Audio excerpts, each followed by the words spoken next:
Boa tarde a todos. É um prazer estar aqui no ICEB, né? Mais um curso de férias. Eu fico muito feliz com o carinho que todos vocês me recebem, né? E nós estamos aqui hoje para discutir um tema que nós discutimos o ano de 2012 inteiro na AME Rio, na nossa palestra que acontece no Leon Denis, toda terceira terça-feira do mês. Por isso, até ali, AME Rio. A AME Rio é a Associação Médico Espírita do Rio de Janeiro, né? Que aqui no Rio de Janeiro ela convoca todos os profissionais de saúde, né? De uma forma geral, não só exclusivamente médicos, e a gente, enquanto psicóloga, faz parte, né? Da associação. E aí, esse ano, nós... E qual é a proposta, né, dessa nossa discussão aqui e desse trabalho que foi desenvolvido em 2012? A AME Rio faz palestras científico-doutrinárias, que é muito parecido com a proposta do ICEB também, né? Onde nós podemos ver os pontos de ligação entre ciência e espiritualidade, né? Quando é que eles se encontram? Como é que podem contribuir um com o outro? Como é que podemos estar aí crescendo, né? E aí a nossa proposta com a alimentação integral, né, no ano, foi lá com o Danilo, com o Américo, né, que são médicos trabalhando essa questão, e eu, enquanto psicóloga, também trazendo as contribuições, né, da psicologia. A minha proposta é a psicologia transpessoal, né, que tem esse olhar biopsicossocial e espiritual do ser, um olhar mais integral. E quais são os pontos aí que a doutrina espírita contribui para o nosso crescimento, né, e nos auxilia no nosso despertar de consciência, que eu penso que é o grande papel da psicologia também. Então, a proposta ali, alimentar-se para um bem-estar integral. É um tema muito atual nosso, né? Como que é isso? O que faz bem e o que faz mal? Cada hora é um alimento diferente, né? Ah, café faz mal, agora café já faz bem. Não pode estar com açúcar, mas tem que ter tantos, tomar tanto por dia. Ah, é o ovo, que faz bem, agora faz mal. E aí a gente vai assim ficando meio confuso nessa história toda, né? Mas a ciência também evolui e às vezes vê que está errada. E que bom que pode voltar atrás em algumas coisas e recomeçar outras tantas, né? Então, vamos lá. De que o corpo e a alma se alimentam? Como que é isso, né, que a gente faz uma divisão, às vezes, tão significativa, né? Corpo e alma. Como as coisas estão tão díspares em alguns momentos e quando a gente vê... das coisas que nos acometem, parece que está tudo muito misturado, né? Se eu passo por uma situação difícil, incômodo, né? Aí, de repente, eu ou como demais, ou, de repente, perco a fome. Ou, de repente, começa aquele bolo que eu comi e depois não consigo comer nada durante o dia inteiro, aquele negócio que não digere, né? Aí... estou lá e tomo um sal de fruta e vou tentando meparema, aquelas receitas caseiras até... E por quanto tempo a gente faz isso? E aí será, então, que corpo, alma, mente, pensamentos estão tão distantes assim? São tão assim, independentes um do outro? Então, tem uma reportagem, a gente pegou aqui... um grupo grande de informações da Mente e Cérebro, que é uma revista muito legal, né, que traz artigos excelentes científicos. E essa é a Mente e Cérebro 29, que falava sobre a questão da alimentação, sobre essa união corpo-mente, como que essas coisas todas vão repercutindo em nós. E aí a gente trouxe para vocês as contribuições, que dizem assim... Quando estamos com fome, dificilmente desejamos devorar um prato de salada, não é?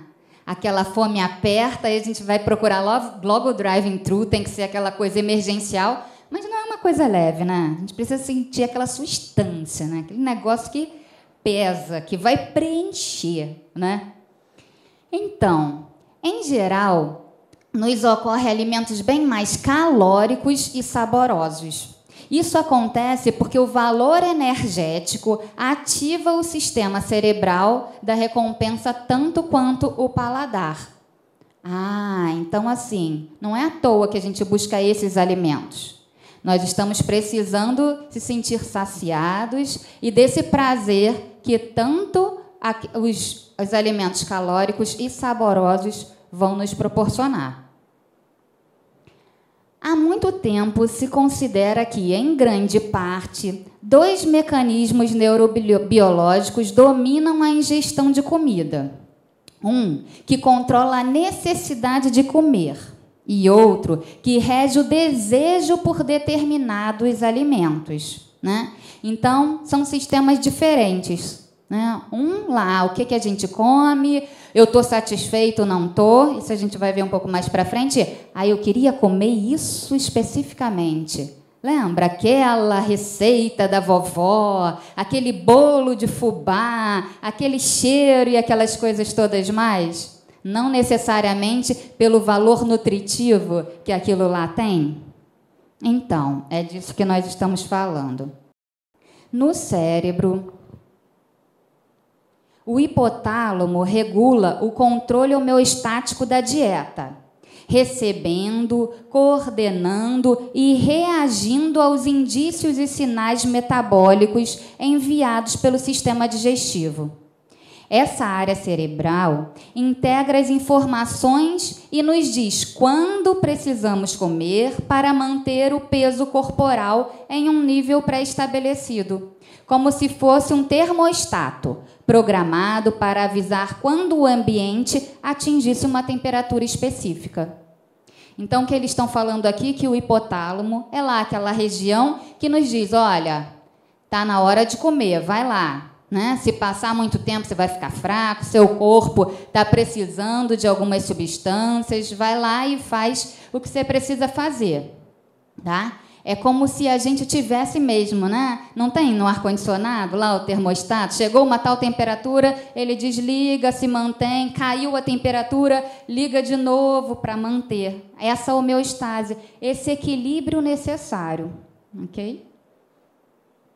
No entanto, é evidente que os centros neurais superiores, que controlam o apetite, também têm uma influência sobre os nossos hábitos alimentares. Um desses centros é o sistema de gratificação e recompensa da dopamina. Aí as coisas começam, né, por outros caminhos. Isso aqui a gente poderia especificar da seguinte forma: jantamos ou almoçamos, estamos satisfeitos, né? Comemos o que era necessário. Aí, de repente, mais um sorvetinho, um docinho, aquele pedaço de pudim, né? É necessidade mais? O corpo precisa daquilo para se organizar, para manter a sua homeostase? Não. Mas aquele sabor, aquele valor calórico vai trazer para mim um prazer que talvez eu esteja necessitando agora, ou eu aprendi que preciso dele. Então, assim, aí que às vezes nos pegam de jeito.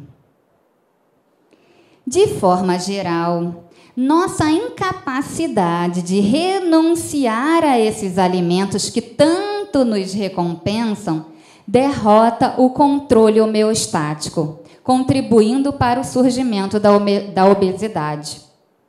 O que é isso, né? Quais são esses prazeres, né? Aonde é que estamos buscando os nossos prazeres? No consultório a gente trabalha muito isso com o cliente, né? Porque assim, a comida, dificilmente alguém que come com muita intensidade, numa velocidade muito rápida, às vezes diz assim para a gente: eu nem como tanto, eu não sei por que eu não emagreço ou porque eu estou assim desse tamanho. E a pessoa não está querendo mentir para si mesmo, ela não toma consciência do que está comendo. Porque ela come numa velocidade tão rápida que ela nem se dá conta, como se não registrasse aquilo tudo que comeu, né? E aí eu sempre digo que existe algo em nós que é fenomenal, que é incrível, que pode nos auxiliar e que está disponível a cada instante conosco. Vocês desconfiam que é? Alguém arrisca?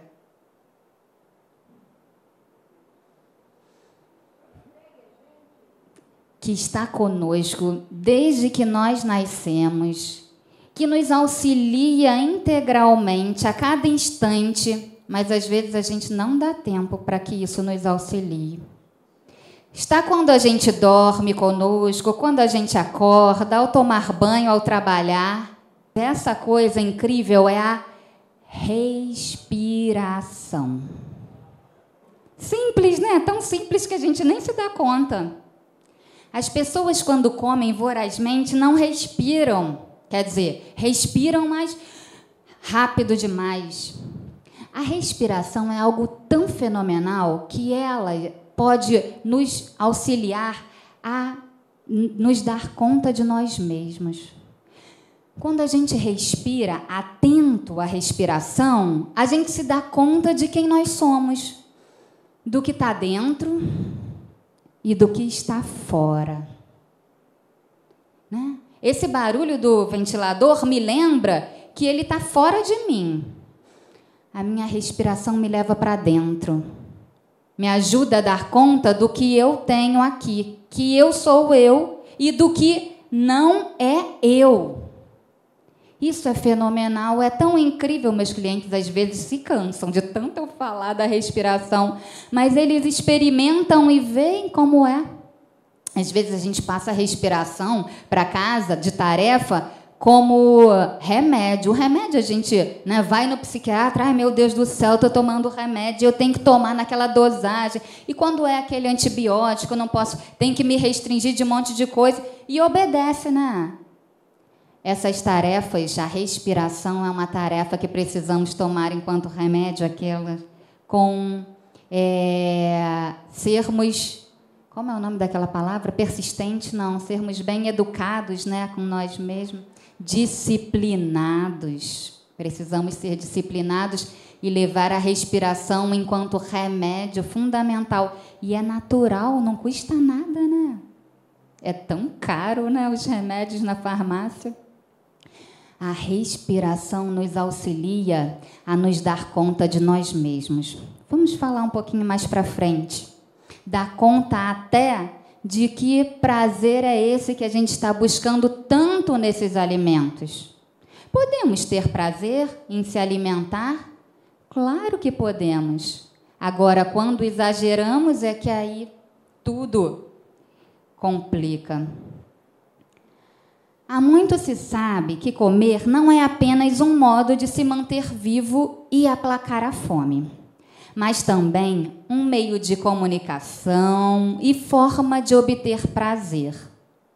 É curioso, assim, né, e até na nossa cultura, de como que os hábitos vão se modificando. Né?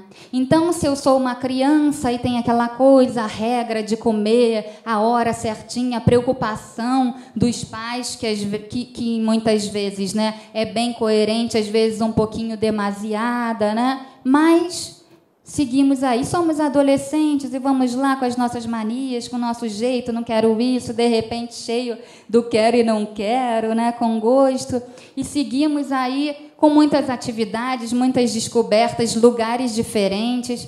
Aí segue, então, vai chegando numa idade, se casa, não é muito comum, aí muda as atividades. Como é que as pessoas saem para jantar muito, saem para comer? A comida ali vira, né, o evento maior e mais constante, não é curioso isso? E depois segue de novo e os hábitos continuam se modificando. E aí a mente-cérebro vem falar para a gente, né, que não é apenas um modo de se manter vivo. Tem um bocado de coisa aí. Tem a comunicação, forma de obter prazer. Já nas primeiras horas de vida, o mundo entra pela boca. Junto com o leite, o bebê recebe o calor, o toque, o cheiro de quem o alimenta. Não é assim? Reconhece o cheiro da mãe de longe, né? O pai está ali sempre pertinho, mas às vezes é só a mãe que dá conta do recado, né? Aquele cheirinho de leite que ninguém mais tem, mas também tem o perfume, tem a textura da pele, tem a forma do afago, né? Sente ainda que, de forma sutil, a presença ou a falta do afeto, e depois das primeiras mamadas, a fome jamais será apenas de alimento. Vocês já tinham pensado nisso? Como que o alimento é muito mais significativo para a gente do que simplesmente nutrir-se, né? Há consenso de que a relação com a comida não pode ser considerada mera causa de problemas de saúde, mas um sintoma capaz de revelar formas de interação da pessoa consigo e com o mundo. Então, a forma como a gente vai dando conta da nossa alimentação e vai interagindo com ela, fala um pouquinho de quem nós somos, né? E não é uma coisa exagerada, e aí cada instante, e comi isso, porque eu gosto de comer gordura, eu sou o quê? Eu não sei se foi um comercial, né, que vai mostrando assim as pessoas de acordo com as escolhas dela, né, o que só passa pela cabeça ou como que estaria aí o corpo. Não é nenhuma coisa assim louca e frenética, não, mas é fato, né? Nós nos alimentamos para viver. Esse alimento está presente do primeiro lá suspiro até a morte, né? E temos uma relação de dependência com ele. Sem alimentação, a gente não vive, né? Então, com certeza, essa interação aí é fundamental. E a compreensão dela talvez possa nos auxiliar a nos compreender também. Traumas, projeções, negações e crenças são construídos desde muito cedo. E graças à mistura complexa e precoce de prazer, sentimentos, relação e identidade, o comportamento alimentar é um campo privilegiado de expressão da boa relação consigo mesmo, com o próprio corpo e com os outros. Ou, ao contrário, de hábitos errados, insatisfação e carências. Vocês imaginavam que a alimentação fala tanto de vocês? Pois é, fala mesmo. E aí, a gente passa, então, para as contribuições de Joana de Ângeles. Lá no livro Autodescobrimento, olha o que ela começa a falar para a gente. A criança tem necessidade de ser amada, protegida, nutrida, orientada, a fim de desenvolver os sentimentos da afetividade, da harmonia, da saúde, do discernimento.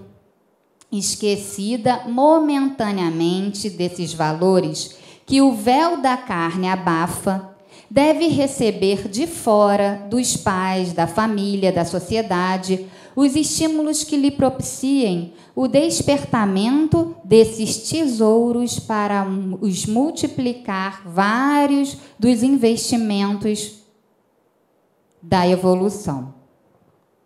Então, assim, a gente sabe que aquela criança não é uma tábula rasa, né, que veio para cá para ser preenchida. Sabemos que ela tem uma história aí, né? E que precisa ser auxiliada no despertamento das suas potencialidades. E todos que o cercam, o mundo de uma forma geral, vai aí estimulando essas coisas a acontecerem. Algumas que já estão bem prontinhas nelas, né? Tem muitos espíritos que chegam aqui já com um bocado de sabedoria, com um bocado de crescimento, né? Mas alguns outros ainda estão construindo no início dessa construção e precisam ali todos serem alimentados no acreditar das suas potencialidades. E então esse contato com essa mãe é fundamental, né? Esse contato com esses pais. Eu não estou falando aqui de uma coisa, né, de que tudo é responsabilidade dos pais. A gente vê que não. Mas sabemos a contribuição, né, que esses pais têm na formação desse ser humano. Essa questão da alimentação é curioso porque muitas crianças, não sei se vocês percebem, manipulam muito também seus pais com isso, né? A criança, às vezes, consegue se dar conta, né, de como a gente se preocupa com aquilo ali. E aí, a gente... A criancinha, às vezes, está ali. Às vezes, não está com tanta fome, mas faz a manha. Às vezes, não está com tanto sono, com as necessidades dela ali, mas vai ali aprendendo uma forma de lidar com essa alimentação também. E aí, os pais precisam só estar um pouquinho mais atentos, né? Alguns chegam assim desesperados. Tatiane, e agora? O que eu faço? Eu já fiz isso, não adianta. Eu já fiz aquilo, não adianta. Eu já fiz aquilo, não adianta. E meu filho está assim, está assado. Nessas questões alimentares e outras tantas. E o que a gente mais percebe é que, muitas vezes, falta desses pais uma tomada de consciência para eles mesmos. Eles respiram pouco. Eles não entram muito em contato com os medos, com os incômodos deles. E aí fica meio misturado, sabe? O que é da criança, o que é meu, qual é a necessidade minha, qual é a necessidade do outro. Sabe aquela coisa do retirar o peito da criança, né? E aí existe um prazer imenso daquela mãe em amamentar o seu filho no seu seio, né? Muitas vezes, alguns momentos também são difíceis, né? A gente não pode aqui generalizar, porque aí as mães ficam até culpadas. Ai, Tatiane, dói demais, meu peito racha, e agora eu tenho que manter esse sofrimento, essa dor pelo meu filho. A gente precisa avaliar tudo isso, né? Porque não precisa ter sofrimento. Nós temos outros artifícios agora, que não necessariamente só o peito, né? Mas, geralmente, existe essa dificuldade de poder, como que tira o peito? Qual é a hora de tirar, né? Aí a gente procura trabalhar. Será que é uma necessidade do bebê de manter ali aquela alimentação no peito? Ou será que é uma necessidade da mãe, né?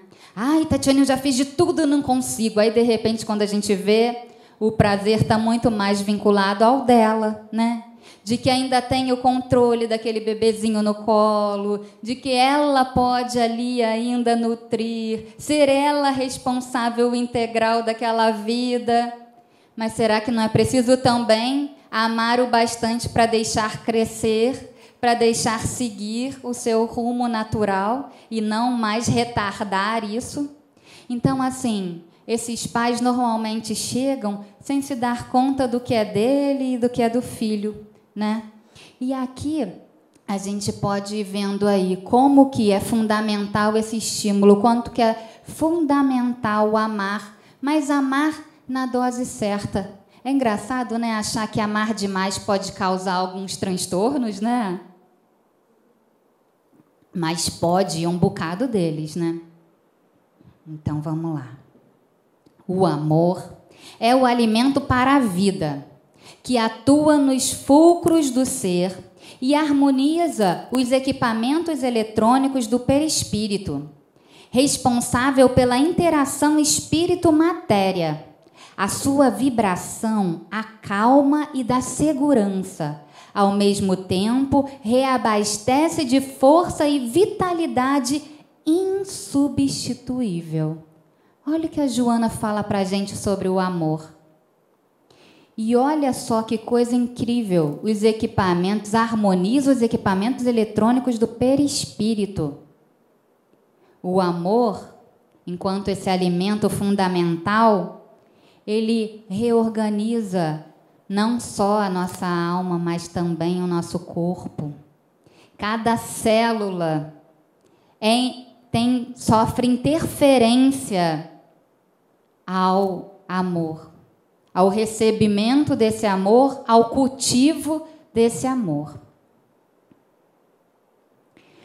Quando o indivíduo se identifica demasiado, hoje ou no passado, desamado, quando o indivíduo se identifica desamado, hoje ou no passado, faz inconscientemente um quadro regressivo e descobre que não foi necessariamente nutrido.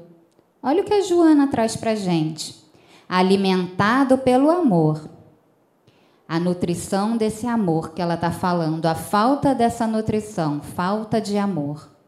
Passando a experimentar um sentimento de reação através da anorexia nervosa ou inapetência, que pode tornar-se um perigo para a sua saúde.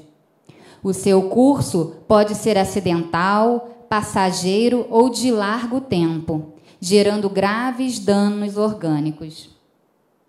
Então, a Joana está falando para a gente que esse indivíduo que não foi nutrido, e aí quando ela fala nessa existência ou numa anterior, aí a gente traz, né, quando aqui agora, mas como que é essa existência anterior? Mas se ele está sendo nutrido agora, por que essa falta de nutrição de amor numa outra existência pode interferir no aqui e agora? E aí assim, em algum momento aqui houve algo que despertou aquela lembrança, aquele trauma, aquilo que foi extremamente significativo para ele num outro tempo, né? Por exemplo, um grande susto, né? Ficou sozinho e agora passou algum tempo da vida naquilo, passou por alguma experiência que o despertou aquela memória. E aí pode aí o desencadeamento, né? E aí um trabalho de regressão às vezes auxilia nesse sentido, a poder fazer esse link, né, que o ser fez, né? Aconteceu, ele vinha aqui vivendo a experiência dele. Aí de repente passou por um grande susto, um momento onde fez ele linkar aquele passado, aquele presente. E às vezes inconscientemente ele mantém esse elo por toda a vida. Ou até não suportar mais e buscar ajuda para fazer o quê? Isso. Deixar no passado o que é do passado e seguir se modificando, se transformando, né? Porque num outro tempo, numa outra época, talvez essa forma de existir faria sentido, mas agora, onde tem pais ali que estão dispostos a nutrir, e talvez agora que ele possa aprender que ele mesmo possa se dar esse amor incondicional que não está do lado de fora, que só nós podemos dar a nós mesmos, ele consiga se desligar e seguir o rumo dele. Isso é uma das hipóteses, né? Então, a Joana está falando, de novo, da necessidade do amor para o ser, né? Para evoluir, para crescer, mas como que a falta desse amor pode ocasionar esses transtornos alimentares. A anorexia é um deles. O que é a anorexia? É deixar de comer. Não se come mais. Eu não tenho? Um dos pensamentos, né, de um anorexia. Também não quero mais. Ou outros tantos aí, né? E aí ele se priva dessa nutrição, né? De outra forma, pode apresentar reação totalmente contrária e faz uma patologia da voracidade alimentar, a bulimia, em que a insatisfação leva a comer até a exaustão, propiciando perturbações digestivas e nervosas muito complexas. Por que será isso, Tatiane? Lembra de novo que nós vimos lá atrás o quanto que a alimentação está tão vinculada a tantas coisas, às nossas emoções, aos nossos comportamentos? Então, aqui, A bulimia é uma forma diferente de expressar isso, né? E o que é a bulimia? A pessoa come, come, come e muitas vezes depois estimula para que aquela comida saia de alguma forma. Ou por conta que ficou muito culpado e aí precisa se libertar daquilo, ou não, ou come, come, come e continua lá até quase que explodir, né? Sem se dar conta do que está acontecendo, sem se dar conta de como as emoções estão ali todas vinculadas àquela comida, né? A necessidade de prazer desenfreado. E aí a Joana continua. A necessidade de cada um digerir os próprios problemas é indiscutível e inadiável, devendo fazer parte da agenda diária de todo aquele que desperta para a consciência de si, não se permitindo agasalhar conflitos, mesmo que sob hábeis camuflagens do inconsciente. Qual é o nosso compromisso? Em nos tornar seres cada dia mais conscientes. No nosso despertar de consciência. Será que dá para colocar na mão do outro esse compromisso? Será que alguém pode fazer por nós? Mas, Tatiane, emoção também é um alimento que a gente pode digerir? Mas é curioso que quando eu estou incomodada é aquele bolo no estômago que fica, não é? E aí, de novo, a gente lembra daquela maravilha que está conosco a cada instante. Como será que a nossa respiração pode nos auxiliar a digerir as nossas dificuldades emocionais e outras tantas mais? Uma coisa eu já falei, né? A respiração nos leva para dentro, não é isso? Então, nos auxilia a um maior contato com nós mesmos. Consequentemente, com as coisas que são nossas, né? A gente se aproxima delas com maior facilidade quando a gente respira, né? E está atento à respiração. Isso é um grande passo, porque quem nem se dá conta das coisas que acontecem e que nem querem vê-las, fica difícil poder mudar alguma coisa se não acha nem que é dela, né? Se coloca tudo na conta do outro, né? E aí, se colocamos na nossa conta o que é nosso e a respiração nos auxilia a entrar em contato conosco, bacana. Primeiro grande passo, estamos mais atentos a nós mesmos. Como então ela pode nos auxiliar a digerir o que já está ali, que eu já me dei conta que está ali? Olha como é interessante. O que é a respiração? O que é a respiração? Eu coloco para dentro o quê? O ar, que é o quê? O oxigênio. E coloco para fora o quê? O gás carbônico. Que se ficasse dentro, o que aconteceria? Envenenava. O gás carbônico é o que deixou de servir em nós, não é isso? E é o produto também dessa digestão. Podemos falar que a respiração é um pouco de digestão? Levar para dentro o que nos serve, nossas células, nossos órgãos, nosso corpo utiliza o melhor dela e libera o que deixou de servir. Não é assim também na alimentação e na digestão? Nos alimentamos, o nosso corpo se nutre, aproveita do que pode, de tudo aquilo, e procura colocar para fora, através dos nossos excrementos, né, o que já deixou de servir em nós e que, se ficasse dentro, nos envenenaria. Olha que coisa! Nas nossas emoções, nas nossas dificuldades, nas coisas que acontecem independente, às vezes de nós ou com a nossa contribuição também, nós colocamos para dentro aquelas coisas todas e na hora de botar para fora o que deixou de servir, a gente coloca?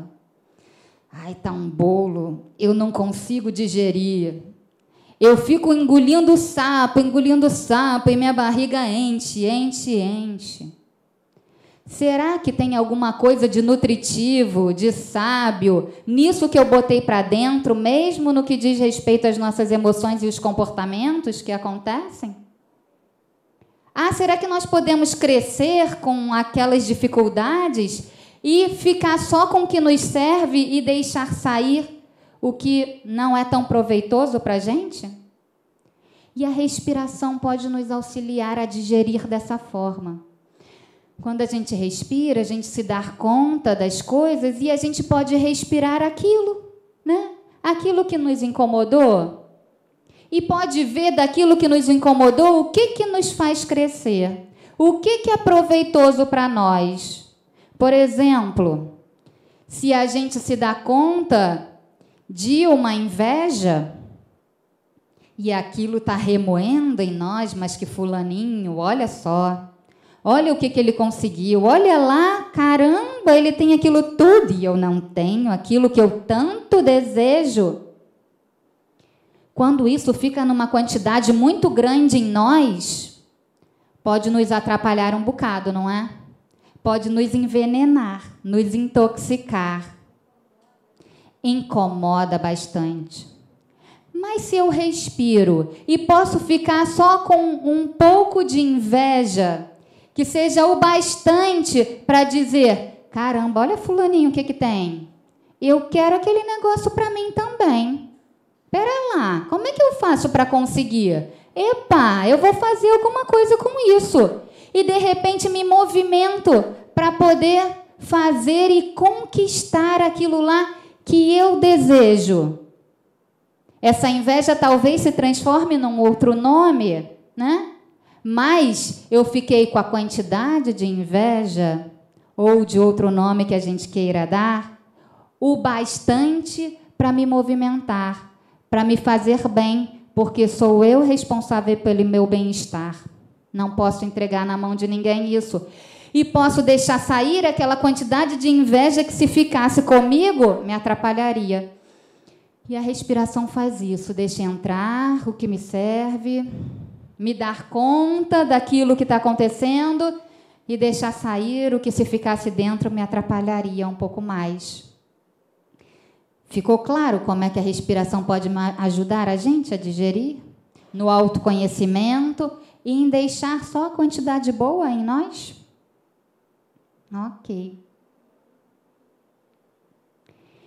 Mediante uma autoanálise honesta, na qual se dispensem o elogio, a condenação e a justificação, o indivíduo deve permitir-se a identificação do erro, do problema, e sem consciência de culpa, digerir o acontecimento, buscando os meios para a reparação e a libertação do sentimento perturbador.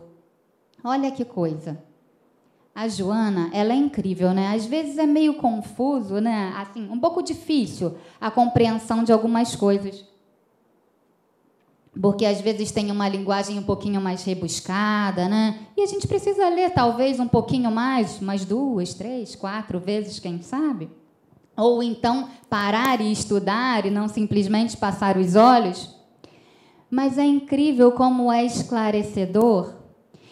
E ela fala ali, e ela coloca, se justifica, mas sempre dá uma receitinha para a gente de como fazer. Porque tem pessoas que dizem o que é, mas tá bom, eu já sei, eu faço o que com isso? A Joana não. Ela está sempre dando dica de como a gente pode fazer. Mediante autoanálise honesta. E aí eu paro aqui e penso, né? Uma vez eu ouvi a presidente lá da nossa casa espírita, né, falando algo que eu não costumo muito ouvir nas casas espíritas. A gente ouve sempre muito que fora da caridade não há salvação, não é isso? A necessidade da gente exercitar a caridade, de cuidar disso, do outro, de olhar para o outro como um irmão nosso. Mas ela falou assim para a gente: é preciso ser caridosos com nós mesmos. A gente aprende muito a ser caridoso com o outro, né? Mas na hora de ser benevolente conosco, a gente costuma ser carrasco, né? O negócio é que quando a gente é meio assim, bem rígido, carrasco conosco, a gente tem uma tendência a ser com o outro também, né? Mas a gente aprende que precisa ser caridoso, que precisa trabalhar a humildade com o outro, mas esquece que isso precisa ser feito conosco mesmo, né? Amar ao próximo como a si mesmo. Tá sempre esteve lá, né? Mas a gente às vezes esquece essa parte do cuidado conosco, né? Então, é isso que a Joana está falando. Uma autoanálise honesta. Não precisa colocar coisas demais, né? Nem colocar uma potência extrema naquilo ali, na qual se dissipem o elogio, a condenação e a justificação. O indivíduo deve permitir-se identificação do erro, do problema, e sem consciência de culpa, digerir o acontecimento, buscando os meios para a reparação e a libertação dos sentimentos perturbadores. É curioso porque a culpa é algo bom também de se digerir. O que é a culpa?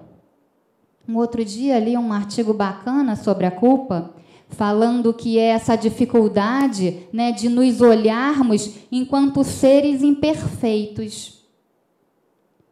E aí, quando erramos, nos damos conta de que somos imperfeitos e não perfeitos quanto pensávamos, ou não somos ideais quanto tanto as pessoas acreditam que nós somos ou investem para que possamos ser. Aí erramos, caraca, fica na cara aquela coisa estampada. Olha aqui, você errou. Isso quer dizer que você é imperfeito? Não és perfeito ainda.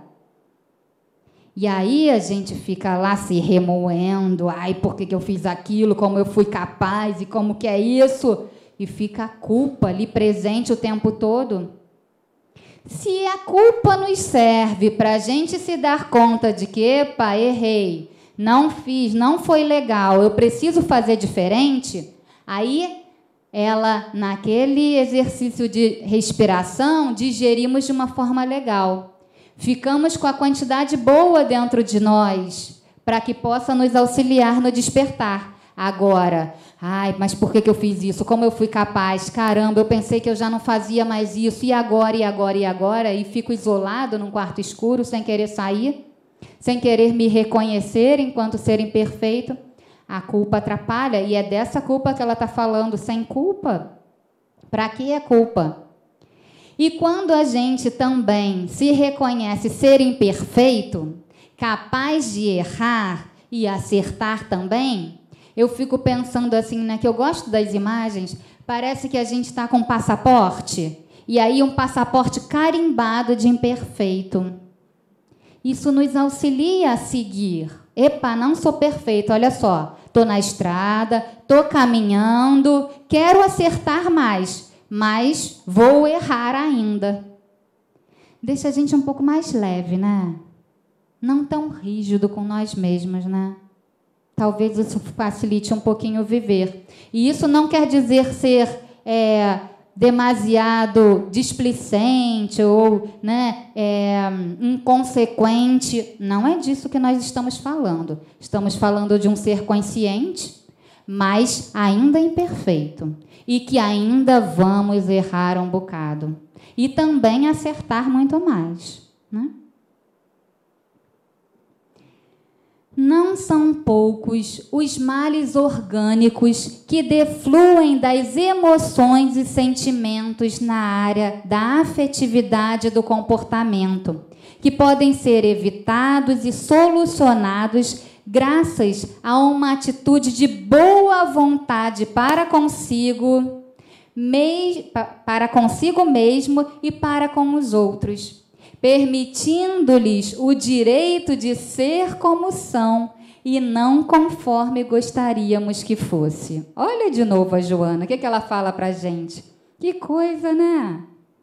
Boa vontade para consigo mesmo e para com os outros. Olha aí a caridade de mão dupla e não de mão única. Permitindo-lhes o direito de ser como são e não conforme gostaríamos que fosse. Costumamos, né, com muita frequência olhar o outro e só enxergar o que nós desejamos nele, não necessariamente o que eles são ou o que eles podem me dar. Normalmente enxergamos o que queremos receber do outro. É difícil, às vezes, reconhecer que alguém que é tão próximo e que desejávamos tanto, às vezes até nossos pais, né, podem nos dar tão pouco em alguns momentos. É difícil isso, né? Até reconhecer em nós mesmos como que às vezes gostaríamos de dar tanto mais, mas só podemos dar aquilo naquele momento. É difícil, mas traz um alívio sem fim. O reconhecer quem nós somos, como nós somos e o que podemos fazer para conquistar o que desejamos. Agora, aquela história antiga, né, de que ninguém muda ninguém, né? Isso é um clichê, não é? Mas é um poder reconhecer que o outro é o outro e que ele só vai fazer o que tiver dentro das possibilidades dele. Às vezes a gente diz, não, é preguiça, olha só. Poxa vida, não faz nenhum esforço. E a gente fica cobrando. E não reconhece que o outro faz o que pode fazer. Isso não quer dizer que a gente não possa dar uma injeção de ânimo de vez em quando, fazer o que é possível também para nós. Agora, ultrapassar os nossos limites para tentar injetar no outro coisa que talvez ele não possa receber, faz um sofrimento geral. Sofre você, sofre o outro, né? Porque não há um respeito em aceitar o outro como ele é. E aí, Leon Denis dá uma outra contribuição para a gente lá no problema do ser, do destino e da dor, assim. Não há progresso possível sem observação atenta de nós mesmos. Como que é fundamental? Olha de novo a respiração. Para estarmos atentos a nós mesmos, a nossa respiração nos auxilia nisso? Auxilia um bocado. Joana continua. A vida orgânica é resultado da harmonia vibratória do ser, que equilibra as células nos campos onde se aglutinam, dando forma aos órgãos e estas ao corpo físico, com as suas complexidades através das quais se exterioriza o perispírito. Um erro de comunicação entre a consciência e o corpo favorece a desorganização molecular, propiciando a instalação de doenças. Isso aqui vocês estão cansados de ver aqui no ICEB, né? Como que a gente fala dessa união corpo-mente, o quanto que um está totalmente interferindo no outro, mas a gente não se dá conta de quanto. Olha como ela diz. A energia vitalizadora que o espírito irradia, preservando a harmonia psicofísica, resulta dos pensamentos e atos a que o mesmo se afervora. A enfermidade de qualquer natureza é uma guerra que se apresenta nas paisagens do ser. Olha só. Os nossos pensamentos, os nossos atos influenciam diretamente nas estruturas menores do nosso corpo, nas nossas células que formam os nossos órgãos, os nossos tecidos, músculos e tudo em nós. Toda essa organização aqui física é influenciada diretamente pelos nossos pensamentos, pelo nosso comportamento. pelos nossos atos. Que coisa curiosa, né? Como que podemos trazer mais saúde a nós mesmos? E a gente fica sempre desejando o outro, né? Fez aniversário, muita saúde, muito amor, muita paz. E a gente esquece que nós mesmos podemos nos dar muita saúde, muito amor, muita paz, através de como direcionamos o nosso pensamento, as nossas ideias, o nosso dia a dia. Olha que curioso essa experiência. Eu comecei a ficar muito atenta a isso, né? A gente desenvolveu essa palestra, eu falei, meu Deus, como que isso interfere nos mínimos detalhes. Estava eu dentro de um carro com a minha irmã e com meu cunhado. Aí, de repente, a gente passando na rua, passa um carro na nossa frente, que era um carrão. Aí meu cunhado diz assim, caramba, olha só, esse carro custa uns 200 mil, é o preço de um apartamento. Aí a gente ficou lá, que curioso, né? Nossa, investir tanto dinheiro num carro, cada um tem aí os seus valores, né? O carro vale um apartamento.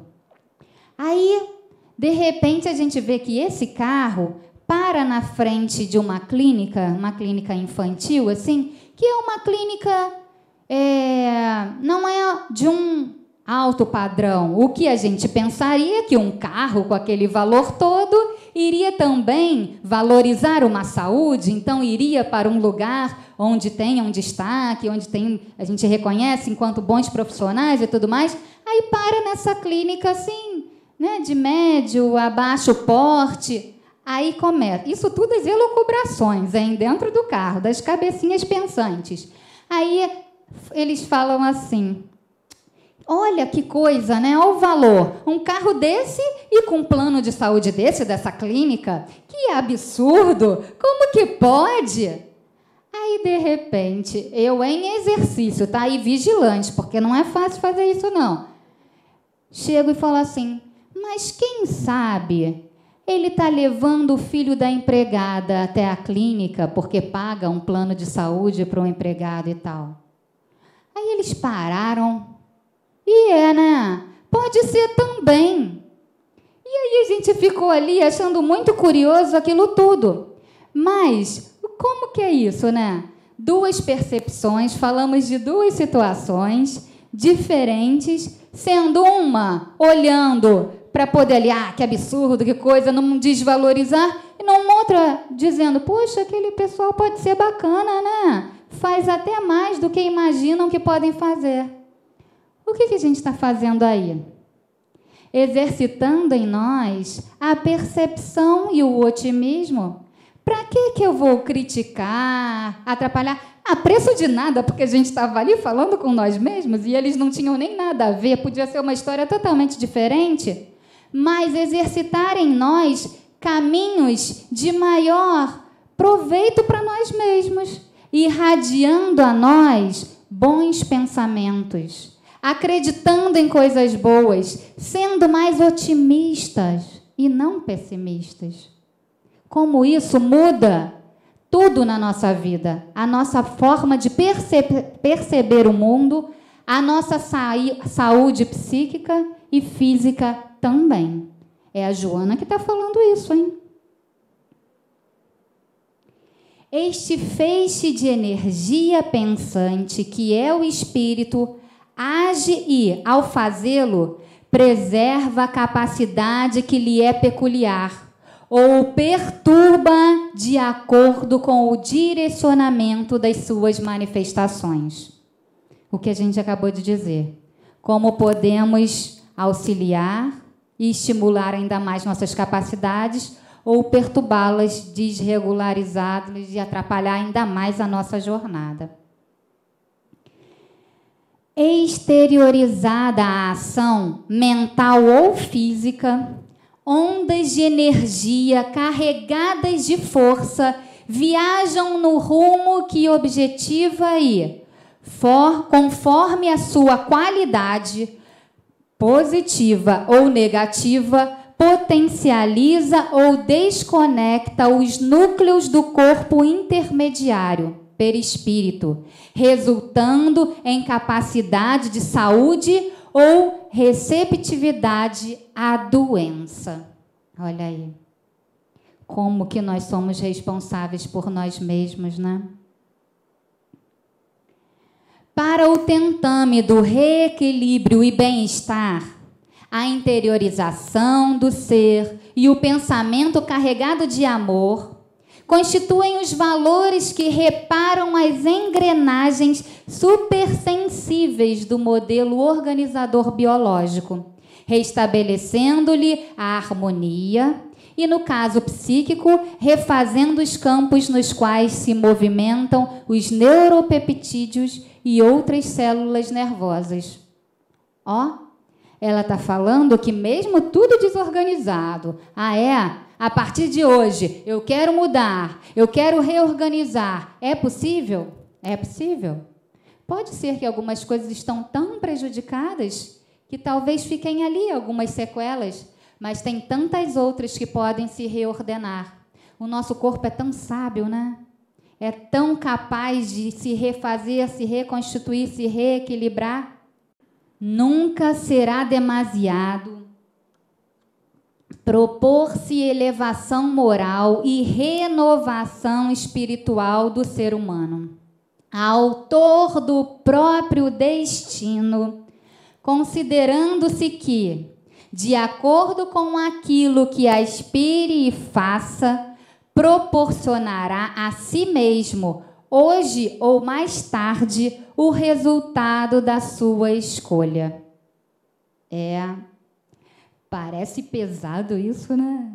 Caramba, tá tudo nas minhas mãos. É danado, né? Olhar para trás e ver assim, uau, isso foi construção minha, né? Não temos dúvida que estamos amparados, acolhidos, e se confiarmos, tudo vai ser como tem que ser. Mas são os nossos pensamentos, como direcionamos a nossa vida, a nossa vontade, vai fazendo as coisas acontecerem. E aí, de novo, ela dá a receita. Introspecção, alegria, reflexão, cultivo de ideias superiores, oração, constituem terapias avançadas com os seus efeitos vibracionais positivos em favor de quem os mantenha, produzindo saúde pela recomposição de equilíbrio psicofísico. Estamos alegres, nos alegrando ou buscar alegria na nossa vida, ou a gente acaba se acomodando com aquilo que tem e vai ficando incomodado e não faz nenhum movimento para desincomodar? Podemos refletir, podemos cultivar ideias superiores. Eu acho que isso não é muito para o pessoal que está aqui, não, né? O pessoal está aqui, pelo menos, né, sempre aqui investindo, não é? Podendo, não, eu quero lá ouvir o que é que essa pessoa tem a me dizer, vamos lá exercitar aqui em mim essas coisas. Se ainda não estou fazendo, pelo menos estou mantendo aqui, aumentando a minha capacidade intelectual. É claro que um momento é preciso pôr em prática tudo isso, né? Mas o estar aqui já demonstra um pouco disso. E aí estamos, então, na nossa caminhada, às vezes parecendo meio solitária, né? Mas às vezes é olhar para o lado e ver que a gente tem boas companhias, mas não dá para contar apenas com essas companhias, né? É preciso poder estar bem conosco para seguir, seja ela qual for essa caminhada. E aí fico pensando como é que podemos nos nutrir cada vez mais e melhor para se manter firme nessa caminhada e poder ir crescendo. E aí, numa outra palestra que a gente continua essa discussão, a gente fala de nutrir-se com Jesus. como esse mestre querido tem aí um poço que não cessa, né? Inesgotável, de capacidade para nos sustentar, para alimentar a nossa confiança, a nossa certeza, a nossa fé de que podemos seguir adiante, né? Parece que é uma boa companhia, né? Essa é um bom poço para a gente se saciar. A gente está no finalzinho, mas eu trouxe uma coisa aqui sobre a vontade. Será que eu posso ler ainda? Dá tempo? Esse livro aqui do Leon Denis, vocês devem conhecer, né? Era O Problema do Ser, do Destino e da Dor. E aí, Leon Denis é, assim, delicioso ler, né? Um filósofo incrível e que abraça aí a doutrina espírita como sua verdade, como a necessidade de pensar e refletir sobre ela. E tem um pedacinho aqui que é lá no final, mas na parte As Potências da Alma, ele fala sobre a vontade. Como será que essa vontade, o que é a vontade e como será que ela pode nos auxiliar?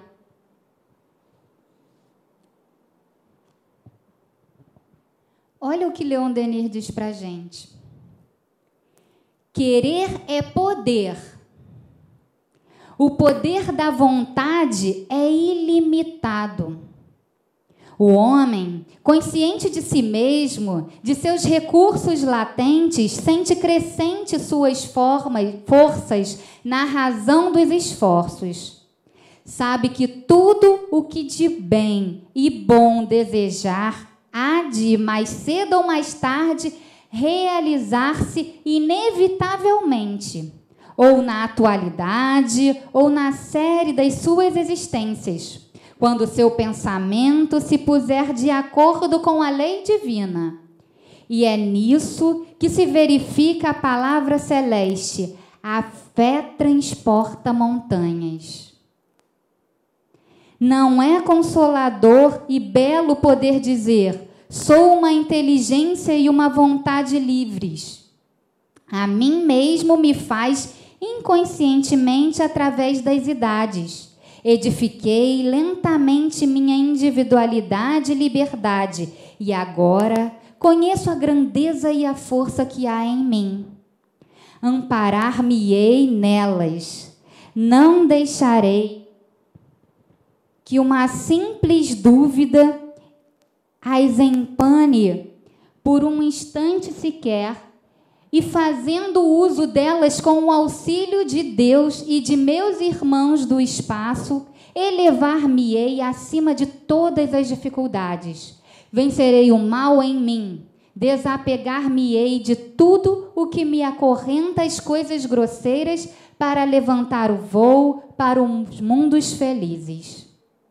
Vejo claramente o caminho que se desenrola e que tenho de percorrer. Este caminho atravessa a extensão ilimitada e não tem fim.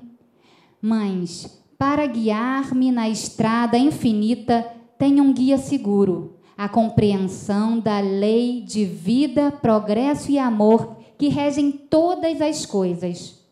Aprendi a conhecer-me, a crer em mim e em Deus. Possuo, pois, a chave de toda elevação, e na vida imensa que tenho diante de mim, conservar-me-ei firme, inabalável na vontade de enobrecer-me e elevar-me cada vez mais. Atrairei com o auxílio da minha inteligência, que é filha de Deus, todas as riquezas morais e participarei de todas as maravilhas do cosmos. É bonito isso, né? E aí ele continua aqui falando cada coisa mais maravilhosa, um outro pedaço. Não há alma que não possa renascer, fazendo brotar novas florescências. Basta-vos querer para sentirdes o despertar em vós de forças desconhecidas. Crede em vós, em vosso rejuvenescimento, em novas vidas. Crede em vossos destinos imortais. Crede em Deus, sol dos sóis, foco imenso, do qual brilha em vós uma centelha que se pode converter em chama ardente e generosidade. É lindo demais isso, né? E eu quis trazer para vocês porque parece que é uma injeção de ânimo para nós, né? Como ele fala com fervor, com a crença, né? E acaba nos convencendo. E podemos convencer a nós mesmos porque existe em cada um de nós essa potencialidade de vencer o que quer que seja, de nos autoconhecer, de tornarmos cada vez mais seres conscientes de nós mesmos, interferindo no nosso destino, dando conta de nós mesmos, através da nossa alimentação, através das emoções que estão em nós, digerindo elas cada vez melhor e podendo sermos responsáveis pelo nosso bem-estar. Obrigada pela atenção de vocês e uma boa tarde.